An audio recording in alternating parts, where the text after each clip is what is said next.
Hello students, आज हम लोग देखेंगे डिफरेंट सर्किट एलिमेंट अगर हम लोग एसी सर्किट से कनेक्ट करेंगे तो उसका रिस्पॉन्स क्या होता है, वो कैसे बिहेव करता है। ठीक है, चलिए शुरू करते हैं। अब हम लोग क्या करते हैं, जो डिफरेंट एलिमेंट होता है रेजिस्टेंस, कैपेसिटेंस, इंडक्टेंस, सभी को एसी सर्किट से कनेक्ट करेंगे और देखेंगे कि वो सर्किट कैसे रिस्पॉन्स करता है। क्योंकि कोई बड़ा सर्किट बनाने के लिए वो एलिमेंट को समझना बहुत ज़रूरी है। ईच एंड एवरी एलिमेंट के ऊपर एसी करंट का क्या इफेक्ट होता है, वो कैसे रिएक्ट करता है, वो हम लोगों को पहले जानना होगा। उसके बाद ही हम लोग सर्किट बना पाएंगे। तो हम लोग क्या करते हैं, एसी एक वोल्टेज को, ठीक है, नॉर्मल डीसी बैटरी को हम लोग कैसे ड्रॉ करते हैं और एसी को कैसे ड्रॉ करते हैं, ऐसे वेव साइन, मतलब उसका पर्टिकुलर पोलैरिटी नहीं है, ए प्लस है माइनस है, कुछ देर बाद ए माइनस है प्लस हो जाएगा, ऑल्टरनेट होता रहता है। तो एक एसी सोर्स को हम लोग रेजिस्टेंस के साथ कनेक्ट कर दिया है, तो उसमें क्या आएगा, उसमें करंट, वोल्टेज, उसके बीच में क्या एंगल होएगा, वो हम लोग देखेंगे। हम लोग मान लेते हैं कि ये जो वोल्टेज हम लोग अप्लाई किए हैं उसे हम लोग V = V not sine omega T भी लिख सकते हैं, E = E not sine omega T भी लिख सकते हैं, कोई बात नहीं। तो हम लोग लिखते हैं कि voltage V = V not sine omega T, V = V not sine omega T वाला ऐसा एक वोल्टेज हम लोग अप्लाई कर दिया है। मान लेते हैं कि किसी टाइम में यहाँ पे प्लस है और यहाँ पे माइनस है, कुछ देर बाद बदल सकता है लेकिन अभी प्लस माइनस है। तो यहाँ से करंट जाएगा, ऐसे जाएगा कि नहीं जाएगा, आई करंट जाएगा, ऐसे फ्लो होगा।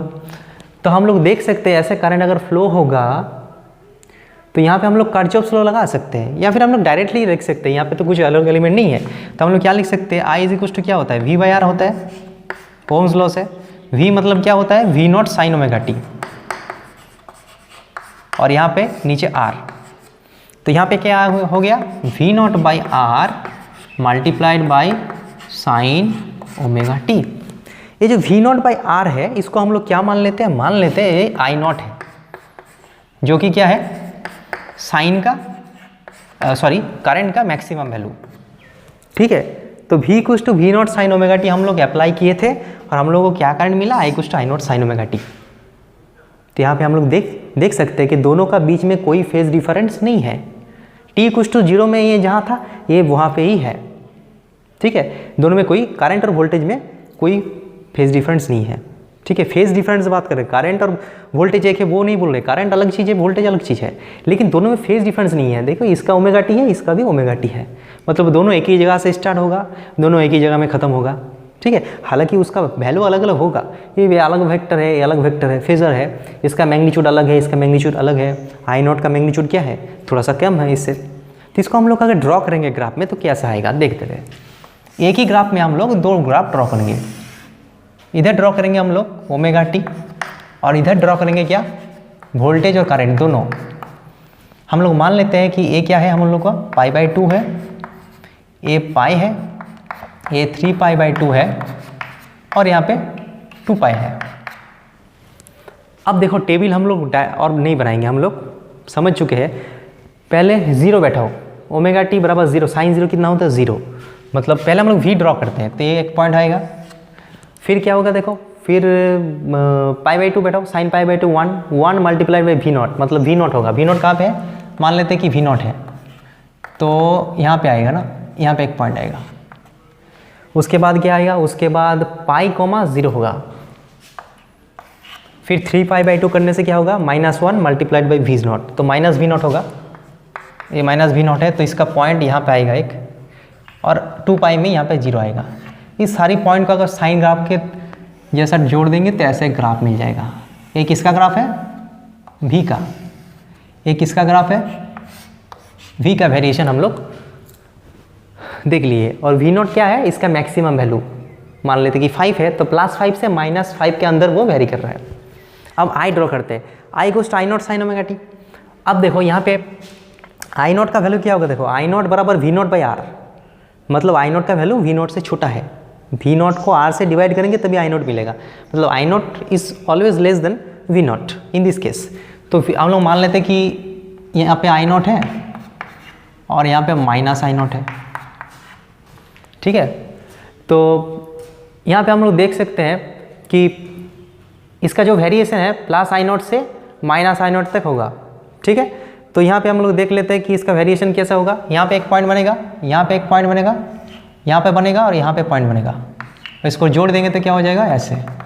एक ही ग्राफ में हम लोग क्या कर रहे हैं, दोनों ही वेरिएशन को दिखा रहे हैं।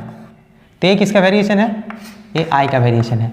तो हम लोग देख सकते हैं यहाँ पे आई और वी के बीच में कोई एंगल नहीं है और दोनों एक ही साथ साथ शुरू हो रहे हैं। जहाँ पे शुरू 0 में शुरू हो रहा है, इसका मैक्सिमम π/2 में है, इसका भी मैक्सिमम।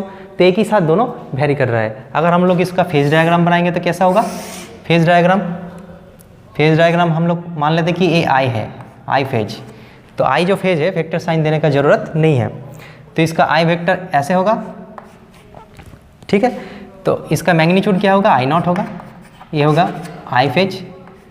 और पोटेंशियल डिफरेंस जो है वो भी क्या होगा, एक ही साथ होगा, ये होगा V। और इसका लेंथ कितना होगा, V0। मतलब फेजर डायग्राम में क्या होगा, वो एक ही साथ रहेगा, दोनों के बीच में कोई एंगल नहीं है, ठीक है। अब हम लोग AC करंट को, AC सोर्स को कैपेसिटेंस के साथ कनेक्ट करके देखते हैं कि कैसा रिस्पॉन्स करता है। मान लेते हैं हम लोगों के पास एक C कैपेसिटेंस वाला एक कैपेसिटेंस है, जिसका 2 लाइन सेम है, ऐसे ही होता है कैपेसिटेंस का सिंबल, और उसको एक ऑल्टरनेटिंग वोल्टेज के साथ कनेक्ट कर दिया है। तो यहाँ पे क्या होगा, हम लोगों को पता है कि कैपेसिटेंस क्या होता है, चार्ज हो जाता है बैटरी के साथ कनेक्ट करने से। मान लेते हैं कि किसी वक्त इसका पॉजिटिव है और नेगेटिव है, तो क्या हो जाएगा, इसमें पॉजिटिव चार्ज जनरेशन होगा और इसमें नेगेटिव चार्ज जनरेशन होता। मान लेते हैं कि यहाँ में Q चार्ज जनरेशन हुआ, कितना चार्ज जनरेशन हुआ, Q। तो अगर यहाँ पे Q चार्ज जनरेशन होगा तो इसके अक्रॉस में कितना वोल्टेज डेवलप होगा, हम लोगों को पता है Q इक्वल्स टू क्या होता है, CV। So V is equals to क्या होगा, Q/C। मतलब इसके अक्रॉस में एक पोटेंशियल डिफरेंस होगा, कितना पोटेंशियल डिफरेंस होगा, Q/C होगा कि नहीं होगा। इसके अक्रॉस में एक पोटेंशियल डिफरेंस होगा, वो हम लोगों को पहले ही मालूम है कि Q इक्वल्स टू CB होता है। तो जैसे जैसे चार्ज होगा तो उसके प्लेट के अंदर एक पोटेंशियल डिफरेंस होगा, वो क्या होगा, Q/C। तो अगर इसमें किरचॉफ लॉ लगाएंगे हम लोग, यहाँ से यहाँ तक ऐसे घूमेंगे, तो यहाँ से हम लोग यहाँ पे आएंगे तो क्या हो गया, माइनस से प्लस गए, तो वो क्या होगा, V0 sin ωt प्लस। फिर यहाँ से यहाँ जा रहे हैं तो प्लस से हम लोग माइनस से निकल रहे हैं, मतलब हम लोग पोटेंशियल घट रहा है, कितना घट रहा है, -Q/C। फिर वापस आ गया इज इक्वल टू 0। यहाँ से हम लोग घूमे और वापस यहाँ पे आ गया। रास्ते में जहाँ पे हम लोग पोटेंशियल बढ़ेगा उसको प्लस लिखेंगे, जहाँ पे घटेगा हम लोग माइनस लिखेंगे। तो यहाँ से हम लोग क्लॉकवाइज जा रहे हैं, तो यहाँ से हम लोग यहाँ पे जाएंगे तो हम लोग देख सकते हैं कि इसका पोटेंशियल बढ़ा, माइनस से प्लस तक गया तो पोटेंशियल बढ़ा, इसीलिए V0 sin ωt। यहाँ से यहाँ जाएंगे तो इसका पोटेंशियल घटा, कितना घटा, Q/C, क्योंकि हम लोग पता है कि Q/C is the difference of potential. लेकिन हम लोग प्लस प्लेट से माइनस तक जा रहा है, मतलब डिक्रीज हो रहा है, तो -Q/C इक्वल टू 0। अब यहाँ पे क्या कर सकते हैं, इसको थोड़ा सा ऐसे लिख सकते हैं, दाएं तरफ लिख के। सो Q इक्वल टू क्या हो जाएगा, C V0 sin ωt, ये हो गया Q। अब हम लोग को क्या निकालना, हम लोग को करंट निकालना है। वोल्टेज हम लोग को दिया हुआ है, तो वो उसमें जो करंट जनरेशन करेगा वो क्या करेगा, वो हम लोग को निकालना है। तो हम लोग क्या करेंगे, देखो करंट को कैसे निकाल सकते हैं हम लोग, dQ/dt, rate of change of charge, rate of flow of charge क्या होगा, ωc V0 cos ωt। इसको डिफरेंशिएट करने से साइन को कॉस हो जाता है, क्योंकि टाइम की जगह ओमेगा भी एक मल्टीपल है, तो ओमेगा यहाँ से बाहर आ जाएगा। सही, तो नॉर्मल डिफरेंशिएशन है। तो ये हो गया हमारा एक करंट। तो इसको हम लोग क्या लिख सकते हैं, देखो इसको थोड़ा सा अच्छे से लिखना पड़ेगा। यहाँ से लिखते हैं, करंट जो मिला ωc V0 cos ωt। देखो इसको, ये जो चीज़ है उसको क्या लिखना पड़ेगा, ये क्या है, I0 है, तो इसको थोड़ा सा अलग से लिखना पड़ेगा। मतलब पोटेंशियल का मैक्सिमम वैल्यू कितना होता है, peak value V0 divided by something is equal to I0। I0 क्या होता है, V/R। तो यहाँ पे R तो नहीं है, लेकिन R जैसा काम कौन कर रहा है उसको हम लोग को देखना पड़ेगा। तो इसको हम लोग क्या कर सकते हैं, देखो इसको ऐसे लिख सकते कि नहीं लिख सकते, देखो 1/ωc, ये लिखना और एक लिखना एक ही बात है। और इसको कॉस जो है, कॉस को हम लोग क्या लिख सकते हैं, बोलो sin ωt + 90 π/2, ऐसे लिख सकते हैं। हम लोग को पता है sin 90 + theta equal to cos theta होता है, तो हम लोग ये sin ωt है तो यहाँ पे साइन दे के ही लिखना पड़ेगा। वोल्टेज और करंट में कितना फेज डिफरेंस है उसको पता करने के लिए, क्योंकि ये साइन में है तो इसको भी साइन में कन्वर्ट करना पड़ेगा, तभी जाके हम लोग कंपेयर कर पाएंगे। अगर पूछा जाएगा कौन बड़ा है, 3 क्विंटल या फिर 3 लाख kg, तो ऐसे हम लोग नहीं बता सकते, हम लोग को दोनों को एक ही यूनिट में कन्वर्ट करना पड़ेगा, तभी जाके हम लोग कंपेयर कर पाएंगे। तो यहाँ पे कॉस है, यहाँ पे साइन है, तो हम लोग कैसे कंपेयर करेंगे कि कौन सा दोनों के बीच में कितना फेज डिफरेंस है? दोनों को ही साइन में कन्वर्ट करना पड़ेगा, इसीलिए हम लोग कॉस को साइन में कन्वर्ट कर दिया। ठीक है, कैसे किया? क्योंकि sine 90 plus theta cos theta लिख सकते हैं, कोई बात नहीं। अब देखो यहाँ पे जो चीज़ है v बाई समथिंग, तो रेजिस्टेंस जैसा काम कर रहा है कि नहीं कर रहा है? पोटेंशियल का maximum value divided by something is equals to I naught. इसका मतलब क्या होता है? इसको हम लोग रेजिस्टेंस के जैसा काम कर रहे हैं लेकिन रेजिस्टेंस नहीं है, तो इसे हम लोग क्या बोलेंगे? एक्स सी। एक्स सी क्या है? X C is equals to 1 by omega C. ये रेजिस्टेंस जैसा ही काम कर रहा है, वी नॉट बाई समथिंग। तो लेकिन इसको हम लोग रेजिस्टेंस नाम नहीं देंगे, इसको नाम देंगे reactance. Okay, reactance means resistance like but it is not resistance. मतलब जब एक कैपेसिटेंस एसी सर्किट में हम लोग कनेक्ट करेंगे तो वो भी कुछ रेजिस्टेंस जैसा उसको प्रोवाइड करेगा, करंट को अपोज करता है, और वो जो रेजिस्टेंस जैसा होता है उसको हम लोग रेजिस्टेंस तो नहीं बोलते हैं, रिएक्टेंस बोलते हैं। मतलब जिस जगह पे हम लोग रेजिस्टेंस की काम जरूरत पड़ेगा उस जगह पे हम लोग ए बैठाना पड़ेगा, X. X is equivalent to resistance but it's not the resistance, it opposes the current. क्यों? क्योंकि V naught by something, V naught by जो समथिंग होता है वो आई होता है, तो समथिंग क्या होता है? रेजिस्टेंस होता है। तो यहाँ पे समथिंग का काम कौन कर रहा है? दिस। ओके, तो यहाँ पे देखो sign omega T plus pi by 2 ऐसा होगा, और इसको हम लोग क्या लिख सकते हैं? वी नॉट बाई समथिंग, इसको हम लोग क्या लिख सकते हैं? आई नॉट लिख सकते हैं। ये क्या होगा? ये पूरा चीज I equals to I naught sine omega T.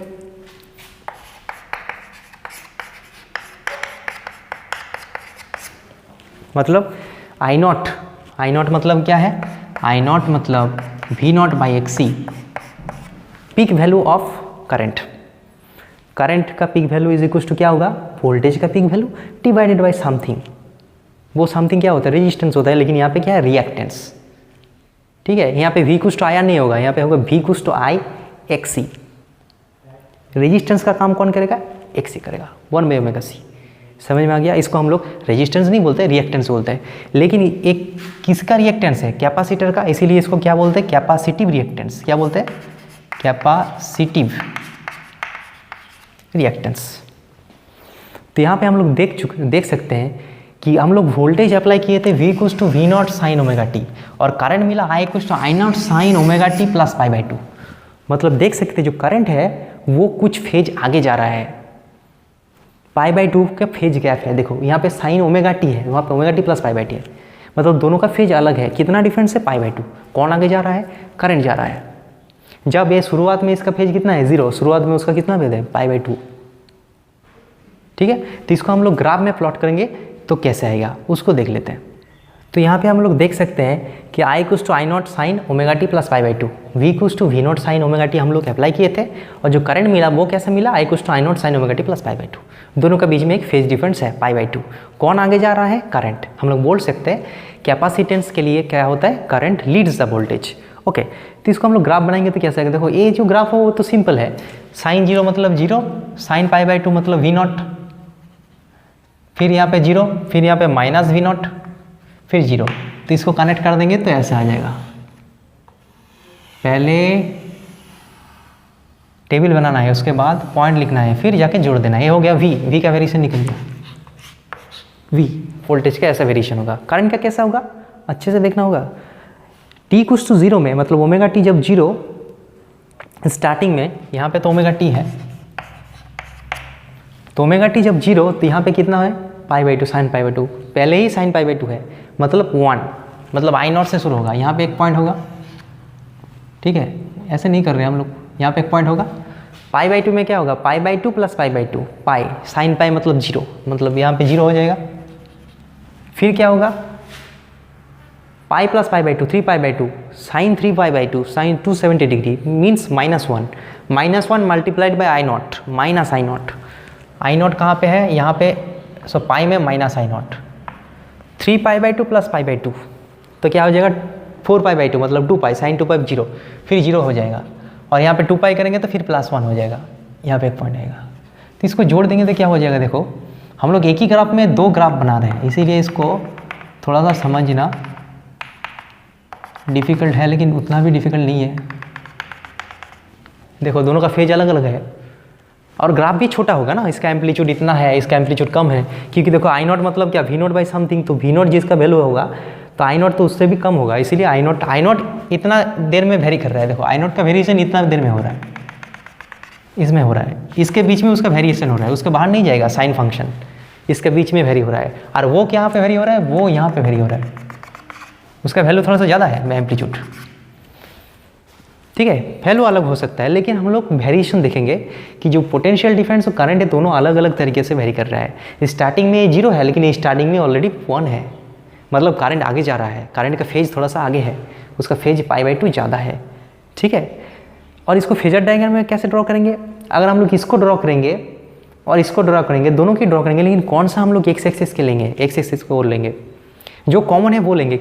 Series circuit है तो सीरीज सर्किट है ना, तो सीरीज सर्किट में क्या होता है, एक्स एक्सिस के ओर हम लोग करंट को लेते हैं, हालांकि यहाँ पे लेने की जरूरत नहीं है, यहाँ पे हम लोग सिंपल वी को ड्रॉ करते हैं। वी कहाँ पे होगा, देखो ये होगा वी और इसका मैग्नीट्यूड क्या होगा, वी नॉट, उसका वैल्यू कितना, वी नॉट, ये होगा वी वेक्टर, वी फेजर, ऐसा, ठीक है।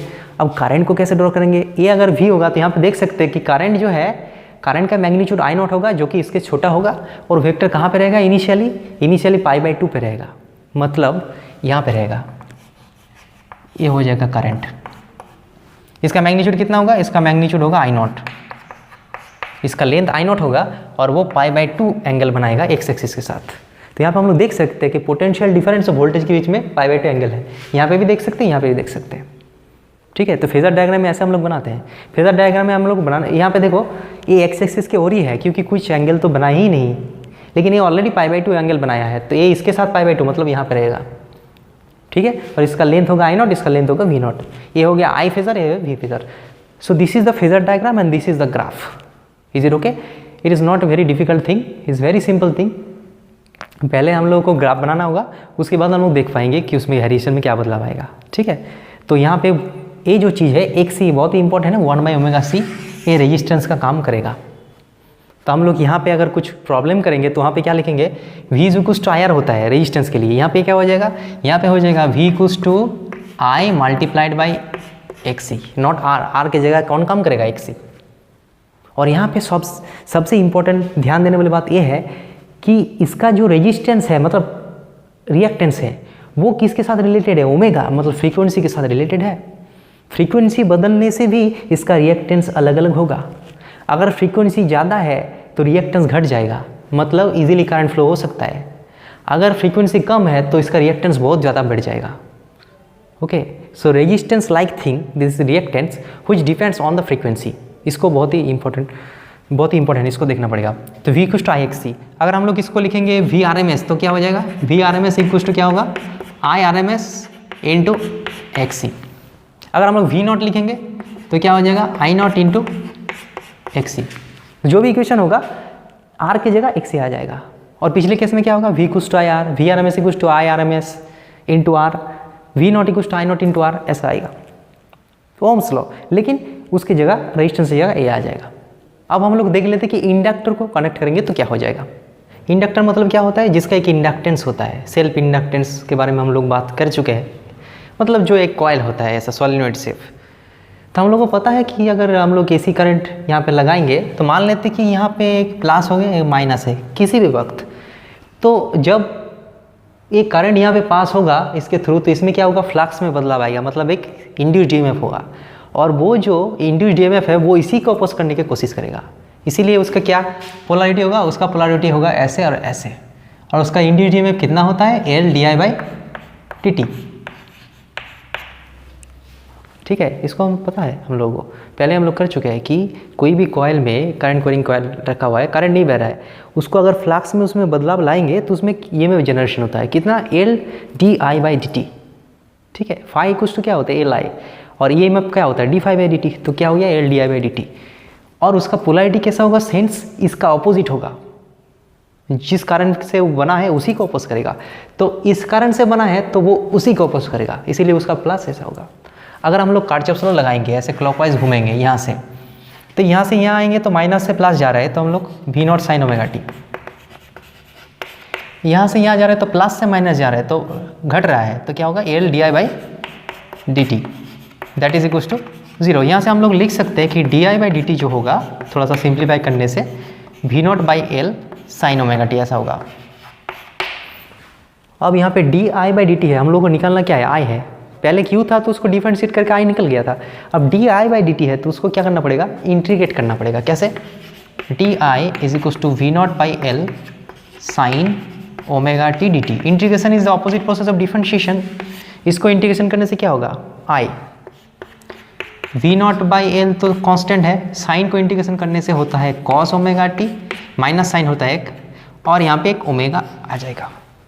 साइन को इंटीग्रेशन करने से क्या होता है माइनस कॉस, और क्योंकि यहाँ पे टी की जगह ओमेगा टी है तो वो जो ओमेगा है वो डिवाइड हो जाएगा इंटीग्रेशन, तो आई निकल गया।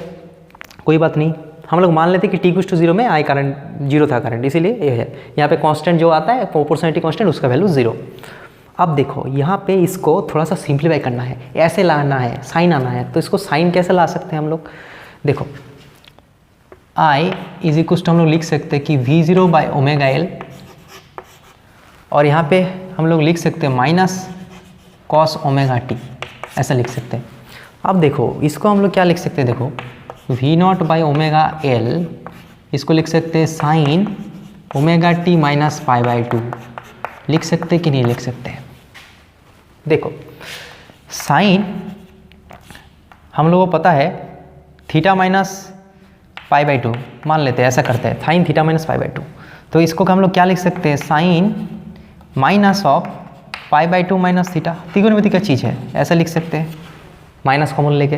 अब हम लोग को पता है कि साइन ऑफ माइनस 30 डिग्री तो क्या होता है माइनस बाहर निकल जाता है, माइनस साइन 30 तो ये माइनस बाहर निकल जाएगा, तो क्या हो जाएगा sine pi by 2 plus minus theta, और साइन 90 माइनस थीटा क्या होता है कॉस थीटा, तो minus cos theta. So sine theta minus pi by 2 को हम लोग माइनस कॉस थीटा लिख सकते हैं, तो माइनस कॉस थीटा है उसको हम लोग sign theta minus pi by 2 लिख सकते हैं, कोई बात नहीं। अब देखो यहाँ पे सॉल्यूशन हो गया है, क्या हो गया, इसको हम लोग ऐसा लिख सकते हैं, यहाँ पे लिखते हैं क्या हो जाएगा, देखो V naught by omega L, इसको नाम देते हैं एक्स एल।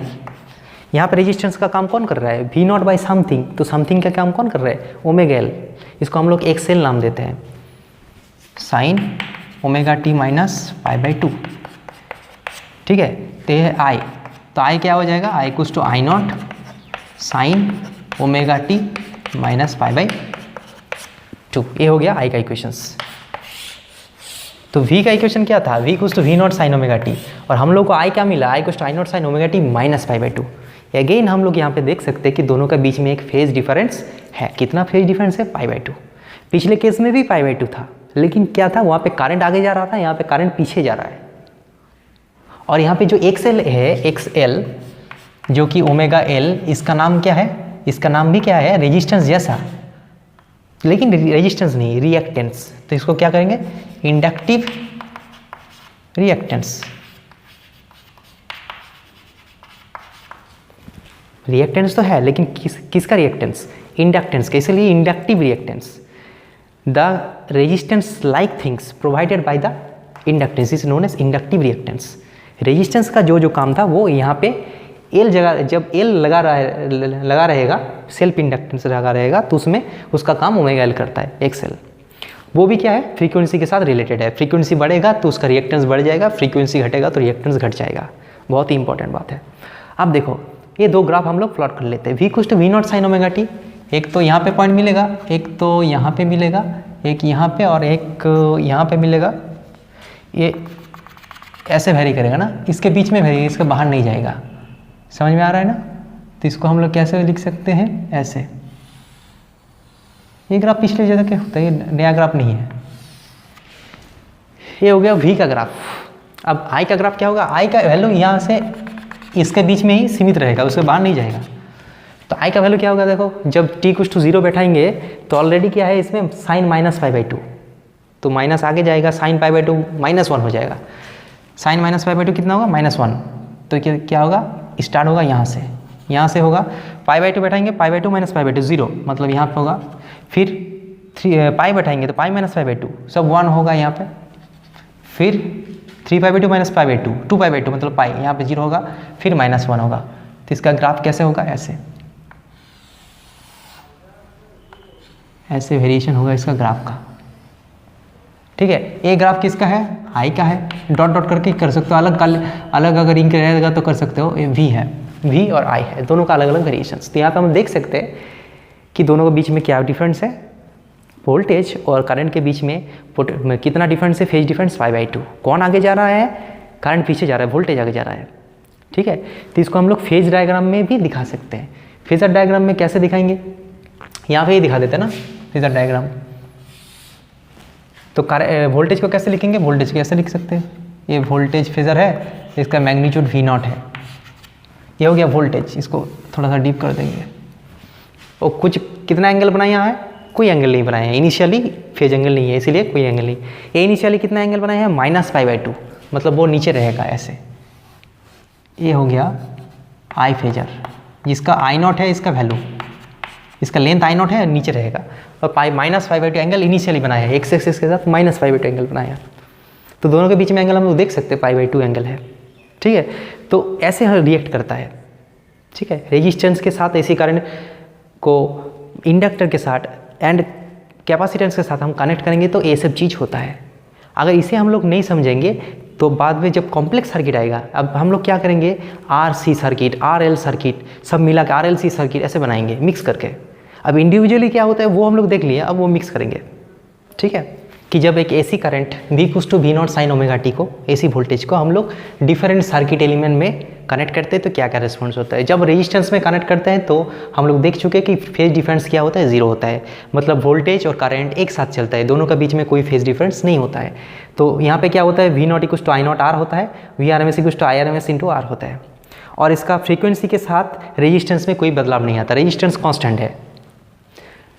सी को जब कनेक्ट कर देते हैं तब यहाँ पे एक फेज डिफरेंस क्रिएट हो जाता है। मतलब वहाँ पे था V=V0 sin ωt, यहाँ पे क्या हो जाएगा, यहाँ पे हो जाएगा I = I0 sin ωt + π/2। तो यहाँ पे एक π/2 का फेज डिफरेंस आ जाता है करंट और वोल्टेज के बीच। और दो फेजर के बीच एक डिफरेंस आता है। और एक चीज़ यहाँ पे ध्यान रखना है कि current leads the voltage, current आगे जाता है। ऑन द अदर हैंड यहाँ पे क्या होता है, यहाँ पे भी π/2 होता है डिफरेंस, लेकिन करंट पीछे जाता है। अगर V=V0 sin ωt हम लोग यहाँ पे अप्लाई करेंगे तो यहाँ पे करंट क्या मिलेगा, I = I0 sin ωt - π/2, मतलब करंट पीछे जाएगा। इसीलिए यहाँ पे लिखा है current lags behind the voltage. ठीक है, तो रेजिस्टेंस को कनेक्ट करने से करंट और वोल्टेज में कोई भी डिफरेंस नहीं आता है, फेज डिफरेंस नहीं आता है। कैपेसिटेंस में क्या होता है, करंट π/2 आगे चला जाता है और यहाँ पे क्या होता है, करंट पीछे चला जाता है, या फिर हम लोग बोल सकते हैं वोल्टेज आगे चला जाता है। इसमें फ्रीक्वेंसी के साथ कोई वेरिएशन नहीं, इसमें फ्रीक्वेंसी के साथ रिएक्टेंस का वेरिएशन होता है। जितना फ्रीक्वेंसी बढ़ेगा वो घट जाएगा 1/ω, और यहाँ पे जितना फ्रीक्वेंसी बढ़ेगा स्ट्रेट लाइन वाइज बढ़ेगा। ठीक है, रिएक्टेंस इसका यहाँ पे R जो काम करता है, यहाँ पे XC काम करता है, यहाँ पे XL काम करता है। यहाँ पे इक्वेशन क्या हो जाएगा, V = I0R, यहाँ पे होगा V = I0 × XC, V0 = I0 × XL। Similarly other equations are there, Vrms = IRMS × XC। जो R का काम कर रहा है इसी जगह पे क्या होगा, XC और XL आ जाएगा और कुछ नहीं। ठीक है, और ग्राफ तो हम लोग ऑलरेडी बना ही चुके हैं। और फेजर डायग्राम हम बनाएंगे तो कैसे होगा, इस वक्त फेजर डायग्राम देखो, इसमें क्या होगा, वोल्टेज जहाँ पे रहेगा करंट भी एक ही रहेगा। यहाँ पे क्या होगा फेजर डायग्राम, यहाँ पे ही बना देते हैं, वोल्टेज इधर रहेगा तो करंट आगे जाएगा, और यहाँ पे फेजर डायग्राम क्या होगा, वोल्टेज इधर रहेगा तो करंट पीछे जाएगा ऐसे। ठीक है, तो ये फेजर डायग्राम है। फेजर डायग्राम बहुत ही इंपॉर्टेंट चीज़ है। ठीक है, तो हम लोग फेजर डायग्राम को ड्रॉ कर रहे हैं अलग अलग केस में। अब हम लोग क्या करेंगे, इसको मिला के कई सारा प्रॉब्लम्स सॉल्व करेंगे। ठीक, यहाँ पे पूछा गया है कि एक कैपेसिटर ऑफ कैपेसिटेंस 100/π माइक्रोफैराड है।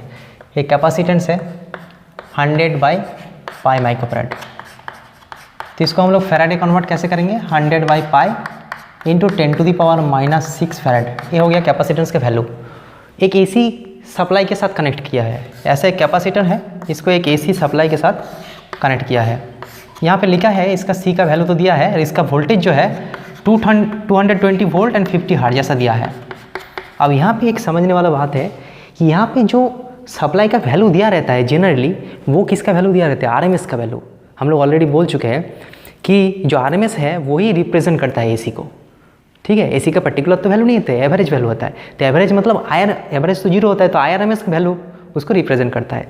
तो यहाँ पे दिया है, मतलब यहाँ पे बोला नहीं कि पीक वैल्यू दिया है, जस्ट सिर्फ दिया है, उसका मतलब क्या दिया है, RMS दिया है। तो यहाँ पे VRMS मिल गया। VRMS कितना है, 220 वोल्ट, और उसका फ्रीक्वेंसी क्या है, स्मॉल f = 50 हर्ट्ज। यहाँ पे फ्रीक्वेंसी दिया रहता है, एंगुलर फ्रीक्वेंसी दिया नहीं रहता है। अब देखो, फाइंड द कैपेसिटिव रिएक्शन। तो कैपेसिटिव रिएक्टेंस क्या होता है, 1/ωc होता है। तो 1/ω की जगह क्या हम लोग लिख सकते हैं, ओमेगा की जगह 2πf लिख सकते हैं। 2π इंटू फ्रीक्वेंसी समान = angular frequency and c। So 1/2π, f मतलब 50 एंड c मतलब 100/π मल्टीप्लाइड बाई 10⁻⁻⁶।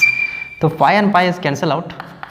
सो यहाँ पे क्या हो जाएगा, देखो 50 2 ज़ा 100, 100 एंड 100 कितना होगा, 10⁴ और 10⁻⁶। तो 10⁻⁻2 बचेगा, ऊपर जाएगा 100। इसका यूनिट क्या होगा, कैपेसिटिव रिएक्टेंस का कॉमन सेंस में क्या होगा, ओम होगा। ओम रेजिस्टेंस का जो काम करता है यही वो काम ही करता है, तो इसका यूनिट क्या होगा, ओम होगा। तुम ओमेगा और सी का वैल्यू का जो वैल्यू है उसका यूनिट बैठा के देखना, ओम आएगा। ठीक है, तो एक सी बन गया। और क्या है, RMS value of current, IRMS निकलना है। IRMS क्या होगा बोलो, IRMS कुछ तो क्या होगा, VRMS बाय आर होगा, नहीं आर नहीं होगा, एक सी होगा, क्योंकि आर के काम कौन कर रहा है, एक सी कर रहा है। तो VRMS का वैल्यू कहाँ पे मिलेगा, यहाँ पे दिया हुआ है 220 वोल्ट, और यहाँ पे एक सी कितना मिला 100, तो ये कितना हो जाएगा 2.2 एम्पियर। ये हो गया RMS करंट का वैल्यू। और यहाँ पे पूछा गया कि write down the equation of the voltage and current, voltage और करंट के इक्वेशन लिखना है। तो हम लोग V लिखेंगे, V = V0 sin ωt। V0 का वैल्यू कितना है पता नहीं है, VRMS है। तो हम लोग को पता है कि VRMS क्या होता है, V0/√2। सो V0 क्या होगा, √2 into VRMS, √2 multiplied by VRMS का वैल्यू कितना है 220। तो इसको करने से क्या होगा 311 वोल्ट अप्रॉक्सीमेट। तो इसमें हो जाएगा 311 साइन ओमेगा मतलब कितना बोलो, ओमेगा मतलब 2πf, ओमेगा यहाँ से निकाल लो, 2π इंटू 50 100π। तो ओमेगा जगह यहाँ पे लिख दो 100π मल्टीप्लाइड बाई t। ए हो गया V का आंसर, V का वेरिएशन हो गया, V = 311 साइन 100πt वोल्ट। अब I कैसे लिखेंगे, I तो इजीली लिख सकते हैं हम लोग, I = I0। I0 का वैल्यू कैसे निकलेगा, IRMS निकल गया। तो I0 क्या होगा, IRMS इंटू √2, 2.2 इंटू √2, तो क्या हो जाएगा 3.11 एम्पियर। तो यहाँ पे क्या हो जाएगा 3.11 साइन ओमेगा टी, ओमेगा मतलब 100π, 100πt।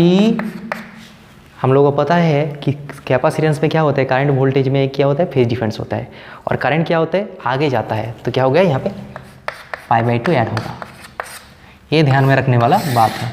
अगर रेजिस्टेंस होता तो दोनों इक्वेशन एक ही होता, सिर्फ एज अलग होता, लेकिन यहाँ पे ये तो अलग है ही, फिर यहाँ पे भी फेज में एक चेंज आएगा, दोनों के बीच में एक फेज डिफरेंस है, और करंट हमेशा आगे जाता है। सिमिलरली इंडक्टर के ऊपर भी प्रॉब्लम हम लोग सॉल्व कर सकते हैं, बहुत ही ईजी है। ठीक है।